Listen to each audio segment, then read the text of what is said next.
CELPIP or IELTS. I mean, everybody goes crazy and people say CELPIP is way better than IELTS. Well, I wrote IELTS recently and I aced it. And if you are in Canada and you just graduated, you know that it's one of the requirements before you can apply for a postgraduate work permit. Yeah, this video is going to be about all that I experienced from registering to going to downtown Barry to writing my IELTS and scoring and everything. So you get to know some of the things that you need to look out for if you are about to write that. Do you think CELPIP is way easier than IELTS? I don't know. Let's find out right after this. My name is Dorothy Cornelius. I'll be right back.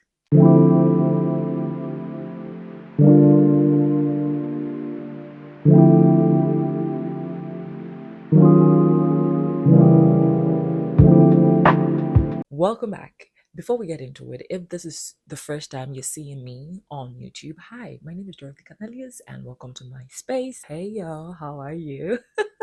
Please do well to subscribe, like, comment on this video. So now let's get right into it. CELPIP or IELTS? First of all, I don't want none of them. Can we have both of them thrown out? The only reason why we had to do this because it was one of a requirement before we can get our work permit. If it was left with us having it as an option, trust me, nobody would write that. Because one, I'm a Ghanaian. Everybody knows our official language is English. Two, I actually graduated from University of Ghana, Legon, studying English, combining that with psychology. Give me a break. And I came to an English college here in Canada for 2 years. So if I can't speak English or write it, why are we here? Do you get it? But it is what it is. We are in a foreign land and we go by their rules. So when it became a requirement, honey, what can we do? We just had to step up and do what we gotta do. And the reason why I chose IELTS over CELPIP is because I think back in Africa or back in Ghana, I've heard that all my life. Even though I never wrote it, IELTS is more like a common name compared to CELPIP, even though I hear a lot that CELPIP is way easier, but I can connect. Do you get it? And two, people were talking about how CELPIP is way like cheaper comparing like if you're comparing prices because CELPIP from people that have written that they were like was going for $300, but for IELTS when I registered I paid $359. Okay, the next thing is because we are required to write it, there was no bookings available for most of them, and CELPIP. If I wanted to write CELPIP, I had to go all the way to Toronto, and honey, I'm not having it. I love the car. I'm ready to take a train to nothing. So it was more like I was stuck to IELTS because I know at least I know my whereabouts when I go to downtown Barrie. That was where the center was at. So I was like, you know what?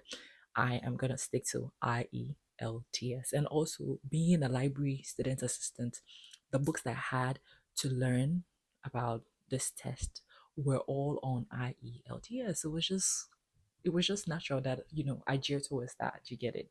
I was panicking because I'm like, I've never written that before, so I didn't know. People were going like, oh, with the IELTS they had options, whether you're going in for the computer option or the paper option, and everybody were like, the people that had written it, friends that had already written it, were like, you know what, you need to go in for the paper option because that is a much easier. It's timed. When you're making a mistake, you can go back and cancel it. The computer option is not that solid. You get it? And I was like, okay.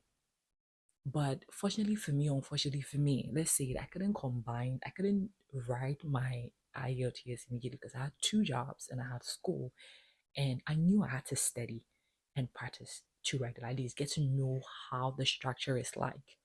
Because I feel like that helped me a lot, in as much as I believe myself that I could have maybe done, I could have still taken that without knowing the structure and everything. But I feel like knowing the structure makes you know what to expect. You get it? Because it has a way to go about it.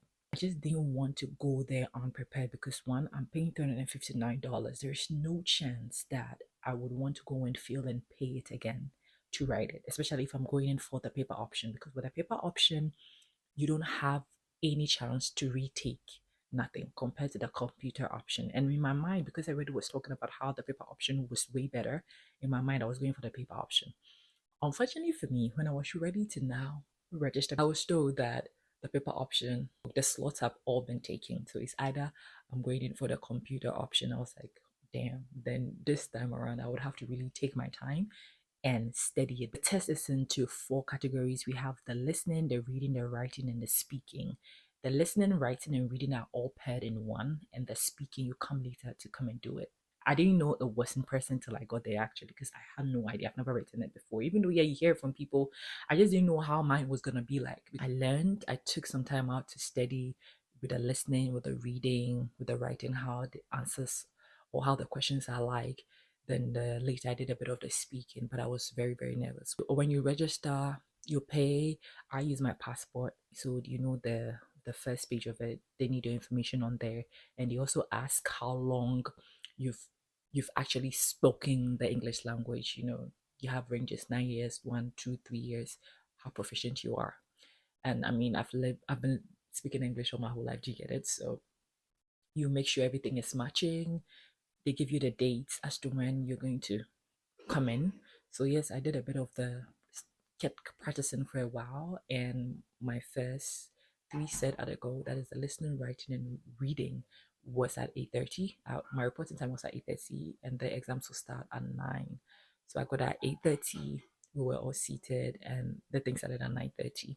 Then after you write it, it was a computer thing. You know, they give you your pen, your password, you write everything for 2 hours. You do the listening, reading, and writing all in one go. Then you break, then come back later on for the speaking. So it was the speaking part of it that was a bit tricky because I was thinking everything was going to be on the computer. Unfortunately, the speaking part of the test, there was actually an English aspect. Dad was going to do the in-person tests, and it was so funny because eye to eye contact with someone sitting right opposite to you can be very tricky. The guy was very handsome, but very cute, not really tall, and he's looking at you and he's recording everything. Honey, even though I had practice, I was thinking everything was going to be on the computer, you get me? Virtual kind of. But this is in person, one on one, and you don't even know whether the person is flirting with you or not. I was super nervous. I mean, I spoke, I was okay, but my heart was beating at a point. When the guy was reaching out to take the paper, I thought he was trying to reach for my hands, and I tried holding him. And I'm like, oh my goodness, that minute was so embarrassing. Like, I really wanted the air to swallow me out because the speaking part of it is the most awkward thing ever. But funny enough, when the result came in, that was my highest score. I got my highest score in the speaking part of it, and it was so funny, honey. And it was so fast that sometimes it was so fun. Not sometimes it was so fast that when it was done, I was like, "Is that it?" And they were like, "Yeah, thank you for coming." I'm like, what just happened?" Like, I was so worried. I remember finishing that, I was so embarrassed because of my friends, and I'm like, oh my goodness, I think I failed. I failed. I was trying to speak because I don't even know what I was doing. They were asking me questions, I was answering, but it was like, don't worry, you'll be fine. Trust me, it will come out, and that is the one that you actually scored the highest. And it was true. I got 8.5 for the speaking. I was like, what is it? And the cutoff point was getting CLB 5, that is band 5, but I got band 7, and I think it's okay. I cut. I don't have to rewrite anything. Band 7 is okay, and it is active, and I can use that for the next 2 years. So meaning that if I'm going to apply for my PR, I don't have to rewrite it again. It expires in 2 years. So if you are yet to write your IELTS and you're very nervous, honey, you have all the right to be nervous because it is weird. Once you practice and you get to know how the structure for each of the tests is like, it is much easier because in as much as they tell you you are timed, I feel like the time is really, really reasonable. Yeah, very realistic timing. So you'll be okay to answer the question, just that you have to be very attentive. And if you can jot something down. And the writing, that part, it comes into two sections, honey. The first one you have to write 150 words, and the second one you have to write like 250 words. The first one that is 150 is now really intense, but if you can, it's the second one that carry a lot of marks. They even tell you the second one is what really counts. So make sure you stick to the time, especially with the writing when you're using the computer, because it can be funny. Because in as much as you're typing, you have to also make sure that there's no errors in the typing. Unlike if it was the writing, you can like easily cancel and keep it moving. Do you get it? That's the tricky part. So you just have to put your thoughts together before you type. If not, just be checking your spelling mistakes. It's an hour paper. You can spend 20 minutes on the first one, and you can spend the next 40 minutes on the second one. But you have to put your thoughts together instantly, and sometimes that can be tricky. But hey, it's a test.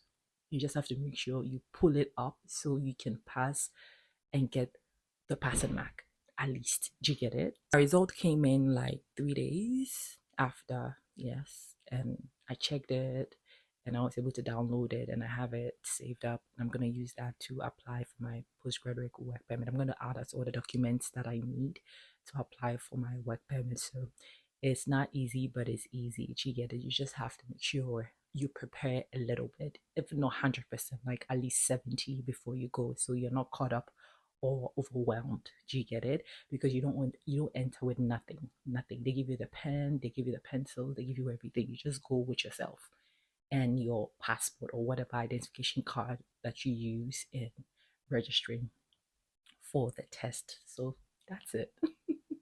Honestly, I don't wish to write it again.